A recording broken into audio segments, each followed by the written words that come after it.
So the man behind the stand said, "No, we only sell lemonade. It's fresh and homemade. Can I get you a glass?" And the duck said, "I'll pass." And he waddled away till the very next day. I'll finish that joke later. Welcome to Virtual English 2. My name is Paul Davidson, your English teacher. Today we are going to continue our usage of The Crossover by Kwame Alexander, using the poems that consist of it as mentor text. This is not a poetry unit. We're not examining poetry or thinking about poetry or having our minds be stretched into the crazy directions that poetry truly should be read and thought about as. No, we're just using these poems as we're strip mining them. We're pulling out all the content, leaving the structure, leaving the style, and throwing our own ideas in there and using them as mentor text. That is what the purpose of this unit is it's a mentor text unit. You're learning how to use a mentor text because it's a very valuable skill. In fact, there are, when you get older and go into college or you do anything else, the best way to kind of like write is to have an example, strip away the content and leave like the structure and follow the beats. There are entire books dedicated to this, like giant textbooks that just provide you with exemplar essays that you can use for their structure and style and just take away the content and then put your own ideas in place.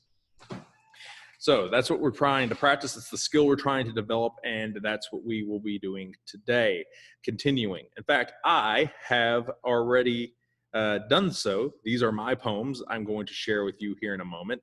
But first, I'm going to share with you the assignment. There we go.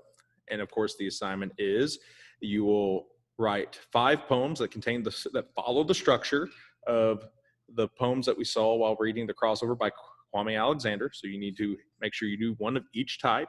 You need to have an alter ego poem, this is another version of yourself. Everyone might not be able to see this version of you, real you, who you are, your true identity. Conversation, a conversation that you have had with somebody, preferably in an important conversation. Rules to live by / advice. Rules that follow advice that you have, rules that you follow and or advice that you've received in your life, and then definitions. Define a term that is important to you in your poem, explain its significance, and give examples of the word. Of course, down here is where you'll submit all of those different poems. I have 6 different assignments, 1 for each poem type, and then of course you need to pick the one that you thought was your best, that you will record yourself either via a voice memo or via video reading the poem out loud and then submitting that to me so I can give you points. Or if you're a face-to-face student, you'll get up here and present it because you need to build that skill. Public speaking, it's a very important skill that you need to practice and get your head around. So that is the plan. That is what we're doing. I'm going to actually show you my poems now. Let me stop sharing this so I can share another one. There we go. So these are my poems that I did. I've attached these poems to each of the assignments so you can see how these poems work. I have my alter ego, then I have my rules to live by, I have my definition, I have a real you, and then I have my conversation. I have each one of those. So I'll off with the alter ego. I remind you that alter ego is the one where I'll be the most lenient. If you decide to write it on a piece of paper, take a picture, I'll accept that. The rest of them I want typed. The main thing I'm looking for is to kind of play around with how text is being presented. I've had think of the page as kind of a blank canvas, and you're painting us a picture, but you're not painting it with paint. You're painting it with words, and so you're structuring the words to kind of display a picture.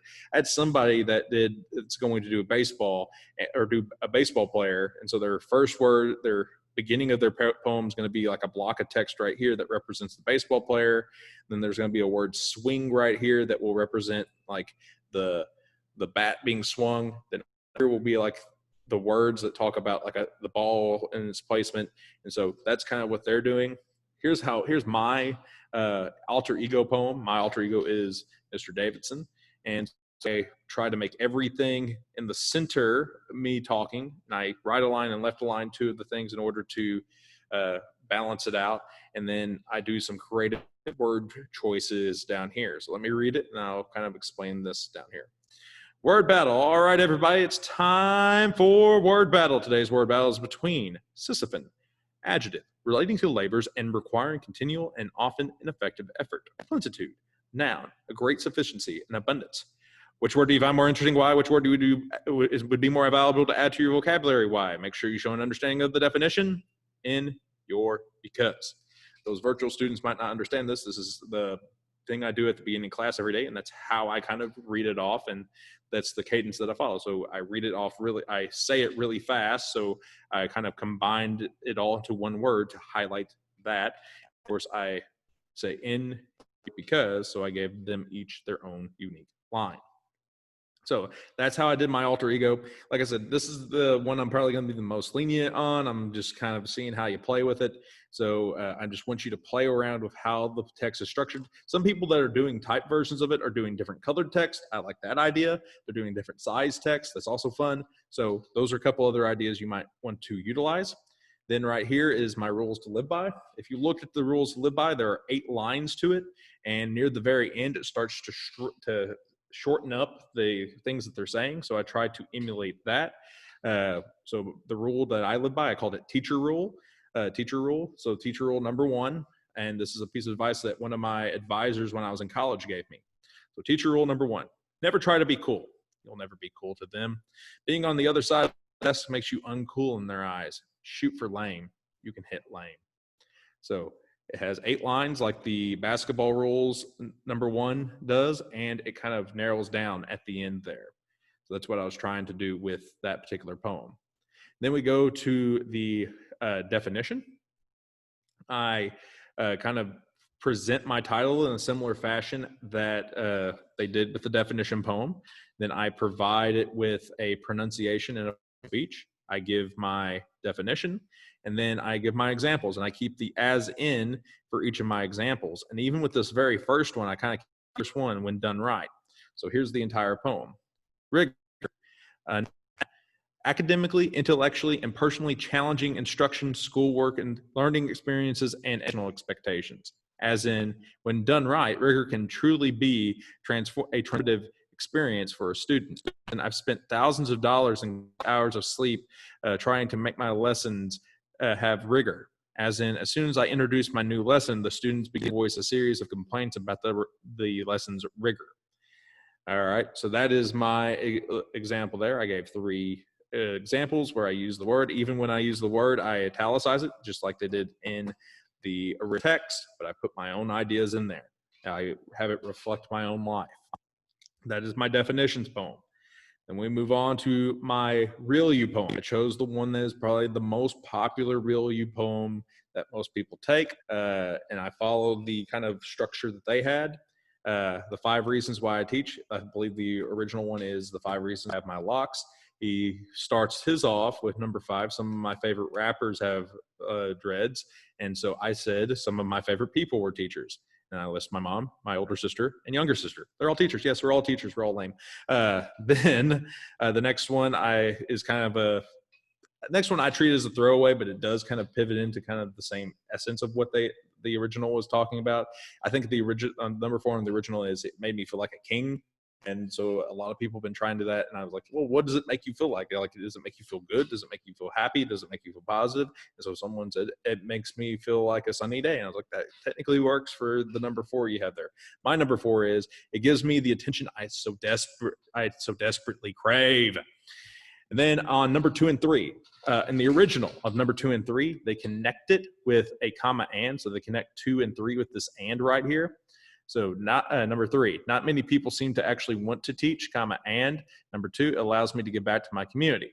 Then I kept this, but most importantly, because I kept that. And I do feel like if you go with the 5 reasons to teach, this is the one that you need to keep. And another thing to note with the 5 reasons one, number 1's the longer one, where it kind of explains a little bit more and gives more detail.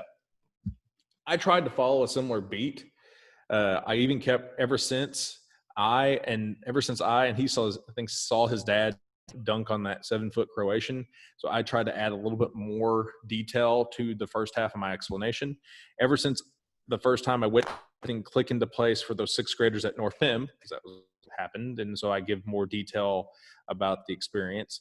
Then I do semicolon, because they did semicolon, and they start introducing a metaphor. I believe the metaphor is the wings to help them get to the hoop. the light bulb of understanding turning on, and then they do a dash where they kind of explain the metaphor a little bit more. I do dash, their minds expanding like a cloud in the sky with knowledge and understanding, dash. And then he returns home with something personal about him. And so I did the same with mine. I became addicted to watching people learn. All right. So that is my number one reason. That's the thing I love about teaching, honestly. I love when y'all have those moments, which makes it so depressing. I know you'll have good reasons to be virtual students, but I'm missing out on those aha moments from y'all. But it's better off. Then last but not least is my conversation. So what I did is actually the very first conversation, the how I got my nickname conversation. I looked at that. I counted the amount of conversation lines that were between him and his dad. Remember, the conversation is between you and another person. There needs to be a back and forth between the conversation. And I'm doing one about when I met Mr. Norman, and Mr. Norman's in italics, and then I'm in regular text. I think that first one had 8, so I have 8 little couplets. I have 8 little stanzas here, and I have 2 lines per stanza. So here is my conversation poem. During my first week at Portersville, I got to know my teaching neighbor. We were just talking about general run-of-the-mill school stuff when he said, I actually use understanding by design a lot. My advisor in college really preached it and tried to pound it into our heads. Who advisor? Daryl Fridley. You've got to be kidding me. That was my advisor. Wait, you were a social studies major? Yeah, that's what my bachelor's is in. I kind of fell into teaching English. Which group of Fridleys were you? I think we were the first group he had from block 1 to block 4. We actually bought him a shake weight as a gift when we graduated. I heard about you guys doing that. My group did this thing called the low-hanging fruit salute. He mimics the salute. I laugh in response. Crazy, 2 Fridleyites in the same school. Yep, we ought to tell him. He'd get a kick out of it. There you go. That's just the conversation that we had back and forth. That is how I stripped the original poems from their content and put my own ideas in there. And they still have that style that Kwame Alexander put in place. They still have that structure that he established, but my own ideas, my own unique thoughts are in there. And that's what I'm asking for you to do with these poems. So that's what you're doing today. I just popped on here to share my poems and let you know that my mentor that the original mentor text, now my mentor text is up there to help you out with this assignment. And so you can continue to work on it. It's due Sunday. Tomorrow we're going to continue to work on it. Friday we're going to present the poems as a poetry jam type of thing. And that's all I got for today. I will see y'all tomorrow. Laterino, dudos and dudettes.